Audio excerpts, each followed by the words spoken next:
So where physical suffering is concerned, if medical science could handle it, we do not interfere in those matters. We only take up cases which medical science cannot help. For example, there is a Dasa here, who had a tumor in the brain. She underwent an operation and the tumor was removed. But then there continued a tremendous headache for her, and the doctor said, well, we cannot help you beyond this. This is the best medical science can do. We are keeping you alive, but we cannot remove that pain. So in such cases, we interfere. So we normally track down your entire life from that moment onwards, right into the womb and into past lives. And then what we got was, 1,000 years earlier, she had tied up a goat and in a fit of anger was repeatedly beating the goat and damaged the goat's brain. The pictures came through very, very clear. So once we got that, we told her to go into one of our campuses where we have goats, sheep, cows, buffaloes, all kinds of animals we have here. So we asked her to go and feed a goat for 7 days. She fed the goat for 7 days and the pain completely disappeared. Now, you may not be able to explain this scientifically, but the fact is that the scenes were seen, the goat was fed, and the pain went away. So this is the way we normally treat people which medical science cannot help. So that is our approach to physical healing. If the doctor can help or anything is going to happen from the medical side, certainly we won't interfere. It's only when it involves something of past lives, something which happened around the conception, what happened in the womb, or the delivery phase, which medical science cannot handle, which we generally call karma, we interfere. That is how we help people. Now, for example, if you are in Italy and you have a similar problem, what you should do is you must relax. You must move into what we call the hypnagogic state, the state between waking and sleep. Every day before you go to sleep, you pass through the hypnagogic state and enter the sleep state. Similarly, when you wake up, you enter the hypnagogic state and you wake up. You must try to move into that state and you must ask for a blessing from Amma Bhagwan, saying, please show us where the problem is. We can exactly show you, if you do it correctly, where the problem is. And you could also ask us to change it. We would change it and you could get healed. If you cannot do that, if you could come to India, we will help you. So that is the answer for the first question. So we move on to the second question.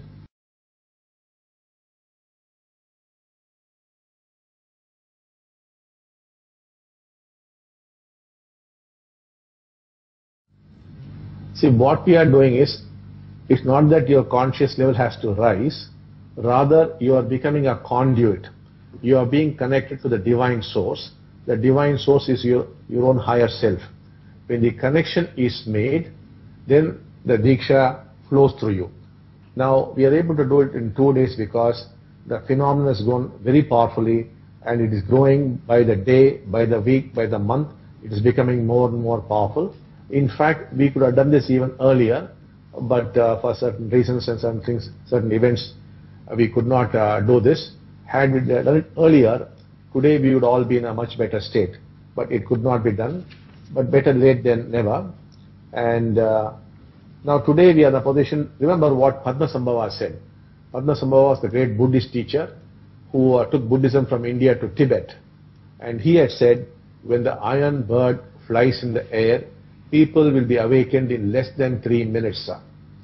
Now, the iron birds have been flying in the air for quite some years now, the aeroplanes. So the time has come when things will start moving very fast. So, all that we are giving is that connection. And as you grow in your conscious levels, you will find Diksha is becoming more and more powerful. And since it's only 2 days, you should, of course, your teachers are, so they have to continue to guide you. 2 days is for making you into blessing givers, into Diksha givers, but they must in addition do some programs to help you grow fast. Besides, we can have this level 3. My talking to you is level 3, where you can come up with spiritual questions. You can meditate in their presence and then also bless you, which would raise your levels of consciousness. In effect, how this happens is, now let us say I stay in a campus called GC1. Our process could be going on a campus called Andaloka 3. there the person could be stuck. He might not be able to get an experience. He might not be able to get an insight. He is stuck. The Dasa would give a phone call here to a Dasa here and tell, please tell Bhagavan, this person is stuck. He needs this insight. He needs this experience. Then I would say, okay, he will have this experience. The moment I say, he'll automatically start there. That is, I take what's called a sankalpa. A sankalpa means going deep into your consciousness and staying with an intent. Once that is done, things start happening. For example, you might be knowing that I do help people with what you call miracles. Now, in India, on average about 500 people are passed in front of me with their problems, and I do help them. Now, how I help them is, they tell me their problem, and they ask for a particular solution. So, I go inside myself, and I visualize that solution and see it happening, and then thereafter, it becomes reality. So, people from some village might come and say, we do not have rains for a long time. And then if I find the conditions are right, I might go inside myself and see it raining in that village, and then the rains might start. So this anybody can do. It's not that only I can do. If you also could go deep into your consciousness and do it, it will happen. So similarly, with regard to the phenomenon, now because I've been wanting this to happen very, very fast, I could not make it happen because of a number of reasons which some of you might be well aware of. So now the power is sufficient. So I went in and took that intent, because that was a time when the energies were very auspicious. This is the third. It's like an eagle, you know. The crow flies with its wings being beaten, but the eagle does not fly like that. It waits for the wind draft and jumps onto the wind draft and then floats away. Similarly, December 3rd, there was a very, very good energy draft. That was very auspicious. So I took the Sankalpa on that day. Sankalpa means going inside and taking a deep intent. Then it becomes a reality. And the Sankalpa was that in 2 days' time, you should become a blessing givers. That is, you should get connected to your own higher self, or what we call the divine. And then the energy start flowing.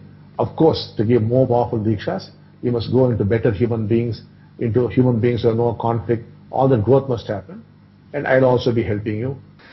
Yes.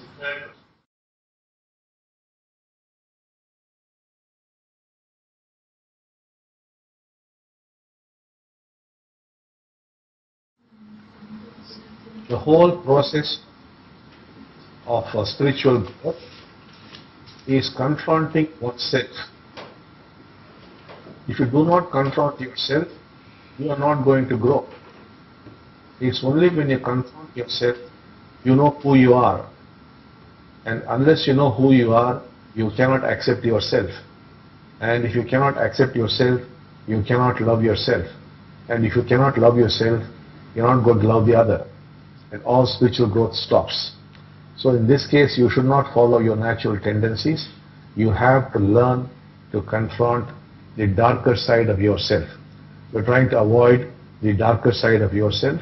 You have to get in touch with the darker side. Getting in touch with the positive side is not of much use. But what is important is the darker side, the negative side. Each one of us has got an inauthentic side, a darker side, a negative side, a side about which we are very frightened. Unless you hold it like a baby, you examine it carefully, and you look at it non-judgmentally, there's going to be no growth. But if you keep avoiding it, things will move from bad to worse.